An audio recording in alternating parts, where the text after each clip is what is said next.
Olá, boa noite, bem-vindos ao Ponto e Contraponto aqui no SCC SBT e também no nosso portal, o scc10.com.br. A nossa entrevistada dispensaria qualquer tipo de apresentação, 8 anos reitora da Unesc, lá de Criciúma e região, e também no segundo mandato de presidente da Associação Catarinense de Fundações Educacionais, a ACAF, a nossa ACAF, né? A gente tem a honra de dizer isso. Luciane Sereta, seja bem-vinda, boa noite. Muito boa noite, muito obrigada. Quero dizer que é uma alegria estar aqui nesse programa contigo, Roberto, que a gente admira tanto. Muito obrigado. 14 instituições de ensino superior, 50 anos de duração e um modelo que inspirou o Brasil, a Universidade Comunitária Catarinense. Dá para comemorar muito mais do que esses 50 anos, né? Sem dúvida. O Estado de Santa Catarina tem o destaque que tem nos indicadores de desenvolvimento socioeconômico em âmbito nacional, com certeza absoluta, tendo como estratégia de base uma ancoragem importante na formação universitária, advinda justamente dessa decisão que as diferentes regiões tiveram há mais de 60 anos. A nossa FURB deu origem a todas as demais instituições, e ela já tem 60 anos, de instituir essas universidades, que são constituídas pelo poder público, né, porém de direito privado. Essa questão que eu queria levantar. Quando se implantou a universidade gratuita, se dizia, não dá para passar a verba para todas as universidades, porque embora elas tenham esse modelo jurídico, quer dizer, direito público, né, são universidades públicas de direito privado, há diferenças entre cada constituição de cada uma das instituições. O que vai ser feito para normatizar isso, ou pelo menos tentativa de padronizar, e se isso é necessário, eu pergunto. Nós temos hoje no Brasil 3 modelos de instituições universitárias. As instituições públicas estatais, completamente públicas, federais, estaduais ou municipais. No caso da nossa UDESC, da UFSC. No caso da nossa UDESC, da nossa UFSC. E temos as instituições privadas com fins lucrativos e as instituições sem fins lucrativos, que são de origem pública, porém não estatais, que é o caso das universidades comunitárias brasileiras, como as que pertencem ao nosso sistema CAF. Em 2019, a Lei de Diretrizes e Bases da Educação Nacional já incluiu as universidades comunitárias brasileiras na própria LDB. Então, hoje nós temos esse modelo muito bem distribuído e muito bem organizado, muito bem constituído, eu diria, em âmbito nacional. Requer, claro, sempre o maior conhecimento da sociedade civil organizada acerca de como que se consolida e se distribui e se organiza esses modelos de instituição. O caso do programa Universidade Gratuita, ele é um ótimo exemplo para trazer essa compreensão à sociedade de modo geral. Quando instituído o programa, houve uma ampla discussão a respeito, né? É verdade. E a gente pergunta, a Universidade Gratuita está precisando de ajustes, na sua opinião?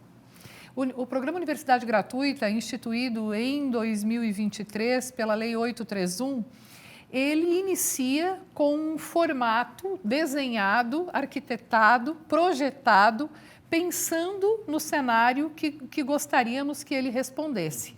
Obviamente que todo programa novo, na medida em que ele passa a ser implementado, ele passa a ser monitorado, acompanhado e então ajustado. Logo, agora no segundo semestre de 2024, na última sessão da Assembleia Legislativa, os deputados aprovaram por unanimidade o conjunto de ajustes apresentados para que justamente o programa pudesse ter o formato adequado, como a gente diz, redondinho, exato, para que em 2026 se conclua esse ciclo com tudo muito bem estabelecido. E as metas de absorção de mais estudantes? Porque ele é um sucesso de procura, mas às vezes a demanda supera o espaço, né?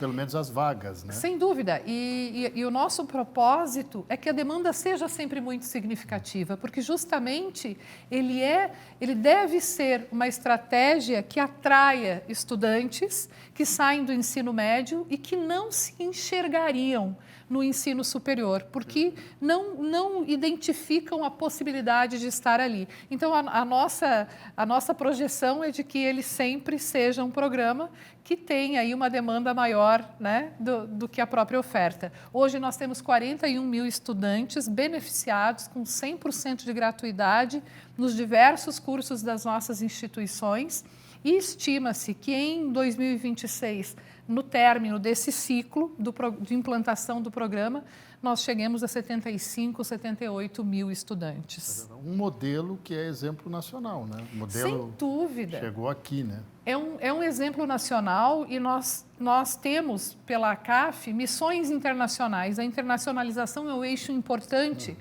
das nossas instituições.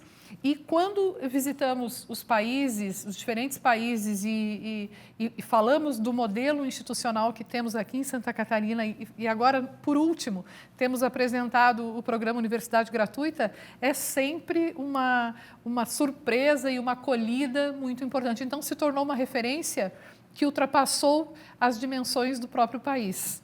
É verdade, é verdade. Hoje a CAF, através, evidentemente, das suas instituições, das 14 instituições, ela presta inúmeros serviços à sociedade que, às vezes, a gente nem tem conhecimento ou se pesquisa como jornalista tem, mas que a sociedade recebe e não sabe que tem a origem dentro das universidades comunitárias. Poderia citar alguns desses serviços? Sabe, Roberto, que essa sua fala é muito pertinente. Durante toda a discussão da implantação do programa Universidade Gratuita, eu avalio que uma das grandes conquistas do sistema CAF foi, a partir da discussão, entrar na casa de todo catarinense e apresentar o sistema. E apresentar justamente isso. Quem são essas universidades e o que elas fazem para além da formação acadêmica? Nós concluímos o ano de 2024, vou citar o exemplo da área da saúde, a prestação de serviços que as nossas instituições oferecem na área da saúde. Concluímos o último ano, então, com mais de 2 milhões de atendimentos realizados, sejam atendimentos médicos, odontológicos, em fisioterapia, em todas as áreas da área da saúde, no estado de Santa Catarina. Veja, o que seria dessas regiões, dessas cidades, dessa população, sem essa oferta de serviços. Do mesmo modo, a assistência jurídica gratuita. Todas as nossas universidades têm curso de direito, portanto, todas elas têm muito bem estabelecido um escritório de atendimento às necessidades jurídicas para aquela população que não tem condição de acessar o sistema judiciário e precisa dessa assistência. Então, nós ofertamos isso gratuitamente. Afora isso, nós ofertamos formação continuada de professores para a escola pública do estado de Santa Catarina. Ou seja, as contribuições que nós fazemos para além da formação acadêmica são muito significativas, a exemplo destes casos que eu citei. Hoje, o discurso técnico é de que a cátedra, quer dizer, a academia, tem que estar cada vez mais próxima do mercado de trabalho, principalmente da indústria e do comércio. Está sendo fácil fazer essa união de esforços? Historicamente, a academia se constituiu conversando consigo própria, com uma dificuldade muito grande de entender as demandas sociais, sair dos seus muros e buscar atendê-las. No entanto, nos últimos anos, sobretudo aqui no estado de Santa Catarina, até pela constituição das nossas instituições comunitárias, que surgem dos desejos da comunidade, nós temos uma trajetória um pouco diferenciada e, nos últimos anos, ainda mais acentuada. Então, as nossas universidades têm saído de dentro dos muros, têm buscado mapear as demandas da indústria, no caso de Santa Catarina, e do comércio, as demandas sociais de modo geral, mas as demandas do sistema produtivo instalado aqui e buscado, por meio da formação acadêmica, dos projetos de extensão ou de pesquisa, atender a essas demandas. Então, essa aproximação com o setor produtivo, ela está em franco desenvolvimento e visualizo que para os próximos anos será ainda maior e mais ampliada. Nós vamos fazer uma pequena pausa, reitora, agora, presidente, reitora, E nós, no próximo bloco, vamos falar do Santa Catarina Inovações, o SC Inovações, um projeto que tem muito da participação da CAF para ser efetivamente implantado. A gente já volta, é só um rápido intervalo.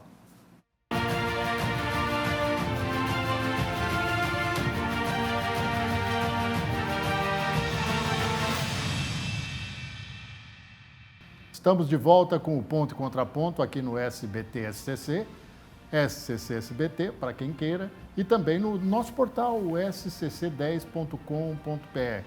Perdeu o programa? Vai lá, olha de novo. Nossa convidada de hoje, Luciane Sereta, presidente da CAF, e a gente falava sobre essa integração, né, da academia e dos meios de produção, das indústrias, no caso, mas também tem outros processos que podem e vão estar envolvidos diretamente com as universidades comunitárias, um deles o SC Inovações. Queria que a senhora contasse para nós o segredo desse projeto, que nasce numa integração também com o governo do Estado de Santa Catarina, com a Secretaria da Educação, mas ele parece ser muito maior do que estão falando até agora. Eu acredito que sim. O SC Mais Inovação, ele surge justamente dessa avaliação que as instituições de educação superior do Sistema CAF realizaram nas 21 regiões do Estado de Santa Catarina, identificando aí as necessidades de conectar o ecossistema de inovação do nosso estado, que já é bastante diferenciado e também é uma referência nacional. Nós temos hoje 15 centros de inovação instalados e outros que ainda precisam ser instalados para que cada uma das 21 regiões tenha o seu centro de inovação. Todos esses 15 hoje estão conectados, de alguma maneira, ou na gestão direta ou na participação com as nossas instituições comunitárias de educação superior. Por isso, a Secretaria de Ciência, Tecnologia e Inovação fez essa encomenda para o Sistema CAF, de modo que pudéssemos mapear o ecossistema de inovação posto hoje no estado de Santa Catarina, discutindo com todo o sistema empresarial e os segmentos sociais de cada uma dessas regiões sobre quais as necessidades que essas regiões têm para a implantação de práticas de inovação, para que a política de inovação do Estado de Santa Catarina realmente fomente a implantação de novos negócios que gerem renda, que gerem receita, que gerem atrativos para o Estado de Santa Catarina. Evidentemente que ele tem fases. Em que fase a gente está agora? Cada uma dessas regiões terá um agente de inovação, que será aquele que fomentará toda essa discussão nessas regiões, em que pese o fato do programa ter uma coordenação geral, agora no mês de fevereiro, conferências em cada uma dessas regiões, envolvendo o sistema produtivo, a sociedade civil organizada, as entidades presentes, a universidade, e buscando identificar, então, essas demandas que eu coloquei sobre as necessidades e as oportunidades para a inovação nas regiões. Parece um gol, né? É um grande projeto, é uma estratégia muito estruturante para todo esse ecossistema que nós temos, porque ao término do projeto, Roberto, a nossa intenção é que nós possamos realmente conectar as regiões, conectar esses centros de inovação, estabelecer de fato uma rede colaborativa na questão da inovação em Santa Catarina.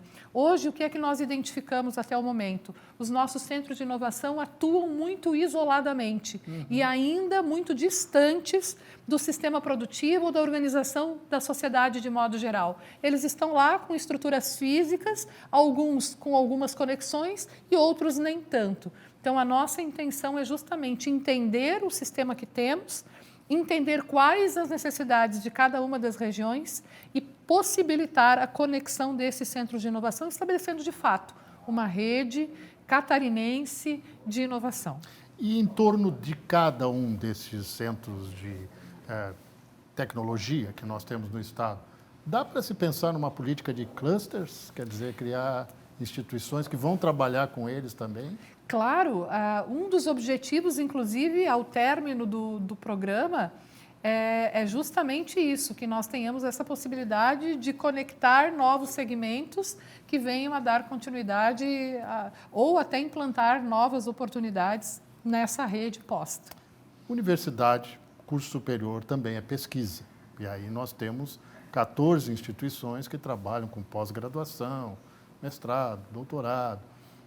É importante esse material gerado de pesquisa da CAF? Ele tem uma destinação comum ou fica só mesmo no mundo acadêmico? É fundamental essa produção de ciência realizada pelas nossas instituições. Hoje o sistema CAF, ele representa em média 60%, incluindo a nossa UDESC, que faz parte da nossa CAF, tem um grande quantitativo de programas de mestrado e doutorado, com pesquisadores muito qualificados. Então a CAF, de modo geral, produz em torno de 60%, responde por em torno de 60% da produção científica catarinense. Isso é muito significativo, gera grande impacto nas diferentes áreas do conhecimento. Nós temos nas nossas instituições diferentes áreas do conhecimento muito fortalecidas. A área de ciências da saúde em Santa Catarina, nas nossas instituições, por meio da produção do conhecimento, ela é reconhecida internacionalmente. Nós temos melhores programas avaliados pela CAPES, pelo Ministério da Educação, aqui em Santa Catarina. E isso gera um impacto muito grande na melhoria da qualidade de vida das pessoas. Respondendo à tua pergunta, se essa produção científica fica só no meio acadêmico, nós temos diferentes formas de trabalhar a produção científica. Sim, sim. Nós temos o objetivo, porque faz parte do jogo, de ter a produção de artigos científicos que o pesquisador precisa e a instituição também para manter o seu credenciamento. Então, essa circulação se dá entre pares e entre o meio científico nacional e internacional, mas todos esses resultados são traduzidos e transformados em conhecimento de acesso a toda a população. Então, nós buscamos sempre trazer ao conhecimento da população aquilo que nós produzimos, de modo que a população consiga entender para que serviu aquela pesquisa. E vou dar um exemplo recente, que foi a pandemia de Covid-19. Santa Catarina produziu conhecimento para o Brasil inteiro, como referência, inclusive na aplicação de imunobiológicos, né? Ou seja, são pesquisas que têm uma relevância social muito importante. É aquela coisa de devolver para a sociedade o investimento que é feito. É isso. É perfeito esse tipo de avaliação. Por isso, as nossas instituições são pautadas num tripé: ensino, pesquisa e extensão. Inteligência artificial incomoda o mundo acadêmico? Inteligência artificial, acredito que já tenha incomodado mais. Hoje, o mundo acadêmico entendeu que precisa absorver, aprender e regular. Eu também sou conselheira nacional de educação e no Conselho Nacional de Educação nós constituímos um grupo de trabalho, uma comissão que nós chamamos, para regulamentar a prática e a aplicação da inteligência artificial nas instituições de ensino superior e na educação de modo geral no país, porque ela passa a ser uma ferramenta absolutamente imprescindível na medida em que ela está posta na nossa vida, na vida do estudante, não tem como negá-la, mas é preciso regulá-la. Isso é fato, né? Mas toda vez que a gente falava a palavra regulação, parece que alguém está querendo interferir. Não, alguém está querendo estabelecer princípios critérios de utilização. Quando a gente fala em regulamentar, a gente está falando em criar critérios de utilização, de modo que sejam critérios que respeitem a ética, que respeitem os princípios da produção do conhecimento, que respeitem a participação do processo de aprendizagem, por exemplo, em sala de aula do estudante. Sim. Então, são essas questões que nós buscamos regulamentar. Agora a senhora me deu um gancho aqui para uma pergunta. Um dos diferenciais elencados quando se discutiu o primeiro momento Universidade Gratuita é justamente o atendimento pela CAF da aula, né, da participação presencial dos alunos. Isso é uma marca da instituição como um todo? Sem dúvida nenhuma. Hoje a CAF responde por praticamente 90% dos cursos presenciais em Santa Catarina. O nosso percentual de educação à distância ele é muito pequeno e ele é complementar para aquele sujeito que não poderia estar no ensino presencial. Mas o nosso grande foco é o ensino presencial. O Brasil, preteritamente, adotou a abertura das instituições para a educação à distância. E isso promoveu no país uma expansão desordenada de cursos de educação à distância com formações muito frágeis. O Ministério da Educação, neste ano, publicou uma portaria sobrestando a abertura de novos cursos de educação à distância, até que, se tivesse um diagnóstico muito adequado do que se tem no país, então se mantenha com critérios regulamentadores, não controladores, né? Mas regulamentadores. Eu faço parte dessa comissão, essa nova portaria abrindo para esses critérios deve ser lançada agora em março. Então, nós teremos aí uma nova realidade na educação à distância no país. Rapidamente, para a gente encerrar essa boa conversa. Tem futuro político para a Luciane Sereta?